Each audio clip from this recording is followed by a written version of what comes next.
I'm going to let you have the floor.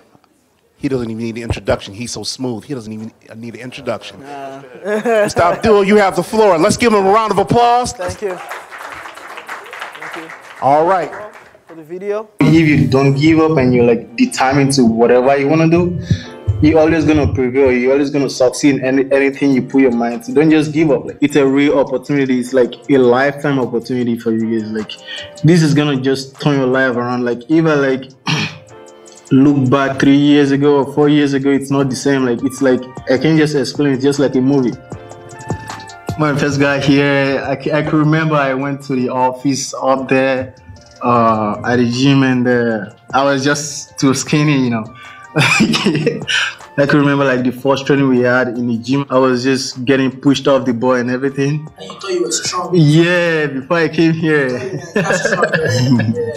And I knew I could give more, you know, like it was really frustrating because I know I could always do more. I just had to like work hard. I had to like work hard on my own, not even with the coaches. I had to like go to the gym myself, run myself, and all those dedication, all those determination, like I know what I can give to the team. I'm here with this ex-Nigerian Super Eagle player, Congo-Kinshasa, you know. He came to my high school there and he said, it's not 100% no more, it's 150. You know, you put in 150%. Like the 50% is for yourself. Apart from the 100 you put with the team, it's the 50 again. And then, you know, it's not just about soccer coming over here. You know, it's both soccer and academics. They both go along the same way. My first year, I came in late, like almost ending of the season. So I didn't know any of the players we had. I wasn't fit, I wasn't ready. Like American soccer is a lot. Like, you know, for you to be able to play in American soccer, you have to be fit, strong, fast.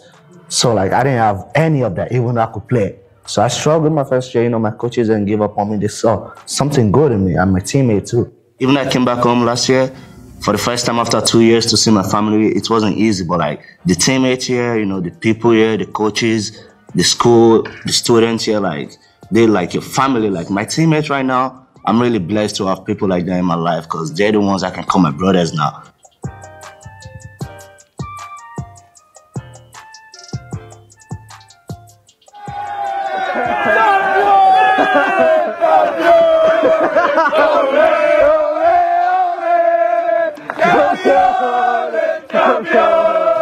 We made the NCAA tournament this year because this is like the first time we ever like won the tournament.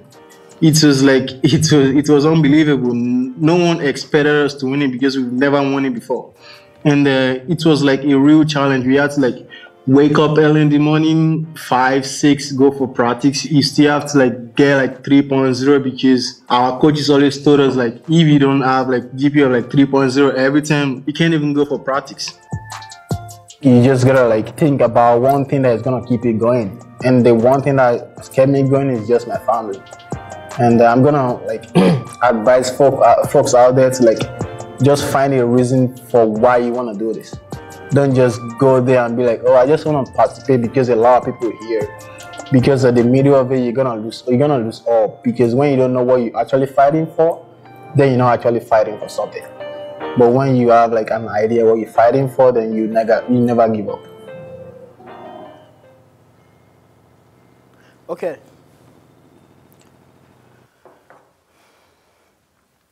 So 7 years ago, I left the shores of Nigeria for the first time to come to the US. I was one of 4 beneficiaries out of about 4,000 participants in the inaugural edition of MTN Football Scholar. MTN is a South African company, and I think we just talked about it. Somebody just talked about it now. They were doing this program that offers scholarships to student athletes who could combine adequately academic prowess as well as great soccer skills. So luckily for me, yes, I was one of 4 of the guys that came. And upon arriving Chicago O'Hare, which I believe is the airport a lot of you guys would have come through, my coach, who months prior to that was in Nigeria to recruit myself and another of my colleagues, he came to the airport to pick us up. And as he picked me up and we started driving, we drove through, Chicago downtown. And my school that we were going to was 3 hours west of Chicago. Imagine a young African who has always romanticized the idea of America, you know, looking at New York, LA, and Chicago, of course, driving through cornfields. And if you're familiar with Illinois, you know, right after Chicago, it's cornfields and farms. So we started driving. I'm like, is this America? However, that experience was really short-lived once I met this group of guys. You see, this group of guys came in right about the same time with me. And we took over a team that the previous year was 0-16, which means they won 0 games and lost 16 games. And by my 3rd year, we were conference champions. Yeah. And of course, this was the work that was done by all of these guys, including myself. Now, a lot of people attribute that success to several things: hard work, dedication, you know, eating right, because we had to eat veggies, even though I never did when I was in Nigeria, drinking a lot of water, and things of sort. But what a lot of people miss out is the brotherhood. And in becoming brothers, there's a very significant thing, which is trust. You see, this is me on the ball. I actually remember this game, but I really wanted to see what happened with this, but if I lost it or not. I don't think I will. But what I'm trying to say is, my teammate behind me is Kendall Davidson from Atlanta, Georgia. I am always 100% confident that if I lose this ball, Kendall Davidson will do everything in his power to get that ball back. I trust that it will do whatever it takes to make sure that me losing the ball does not cost our team anything. That's the trust. And funny enough, when Tony and I discussed and said, come present at this event, I wanted to see how I can tie this thing together. And that same thing, trust, is the fundamental ingredient for business. You only buy from those you trust. You only trade with those you trust. So, in essence, sport or soccer can be a catalyst for growing intercontinental trade. Now, I only have 10, 12 minutes. I would have loved to delve more into that. Hopefully next year, I'll have 30 minutes to talk about that. However, I wanted to highlight the work that we do currently in Nigeria, and we want to actually expand across other African states, which is Africa-USA College Soccer Recruitment Tour. This program is similar to how I came here. So when I came to Knox College during my formative years, so freshman to junior year, I kept bringing other guys from Nigeria through similar programs or just helping them on the side. And it got to a point where I've brought a lot of guys on full scholarships to US universities and schools, guys that are currently looking to go to med school, guys that are looking to go pro. And I realized, what can I do on a larger scale? So this year, we started Africa-USA College Soccer Recruitment Tour. The fundamental thing about what we do is to find athletes that are hybrids of, you know, decent academic records or great academic records with exceptional soccer skills. Now, from where I come from, if you're a good soccer player, you're not good in school. And if you are good in school, you don't know how to play ball. That is what we think, or that is the myth. That's what we believe. But having worked with a lot of kids that have come here and excelled, not just on the soccer field, but also excelled in school and in their careers, I can tell you that we have a lot of kids across Africa that can do both excellently. So just this year alone, which was our maiden edition, we went across Nigeria. We went to cities like Abuja, we were in Enugu, we were in Ile-Ife, we were in Lagos, of course. We selected about 100 kids that were invited to a grand finale in Lagos, Nigeria. We then invited coaches from the US who came into Lagos for a 3-day camp to see how these guys played. And I'm proud to tell you today that we secured over $500,000 in scholarships for the selected participants. And might I say, it's just our first year. Another thing that, and I've said this also as I was talking, is the education component. So myself and my team sat down and said, okay, we want feedback of how we did this year. How do we go about that? Oh, let's do a survey. Of course, we did that. Came back, great results. However, the education component for us kept fighting, and we decided, okay, let's have our participants do an essay competition. Now, this is a soccer recruitment program, having their participants do an essay competition. Funny enough, we got a lot of responses. We asked the kids to tell us what their experience was or were, and as well critique the program. Tell us where we can do better, how we can do better, what else they want to see, how else they want us to communicate to them. And we had a lot of essays come in, absolutely phenomenal.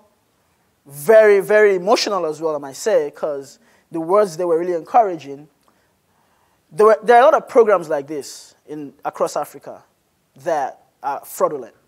You know, they take people's money or give them false hope. And a lot of these kids, of course, thought about that before they participated. But at the end of the day, the consensus was that we were different. And we knew what we were doing, and we believed in the kids. One particular question in our survey that was most important to me was, can you rate how you were treated as a player while you were participating in Africa USA? And 100% of them said they were treated excellently. Before I started this program, yeah, go ahead, please. I've gone to a lot of trials, and before I started this program, I told my team that even if you don't achieve anything, the one thing I want to achieve is that every single participant, student athlete, that walks across our stage and plays during our showcases should be treated with utmost respect. Treated like a human being and as someone who's got a lot to offer. And might I say that that was even more important to me than the $500,000 that we raised. Another thing that actually jumped out from the work we're doing that we never envisaged, right, was that this program is actually helping to keep kids in school. We never even thought about that. So, in addition, we had about over 1,000 people register, participants. Across the 1,000, we chose 100 to come to the grand finale.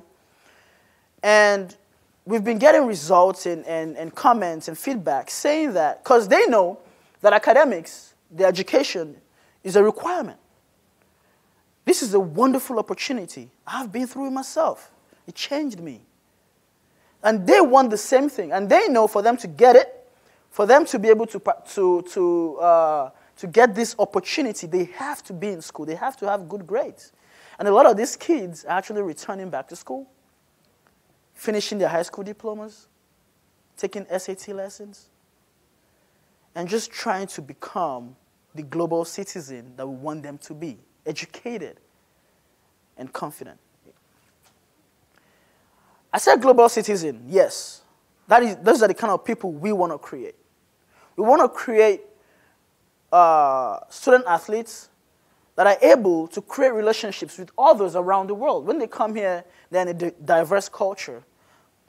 They're able to form relationships, brotherhoods, lifelong friendships, business partnerships, which in turn turns into trade.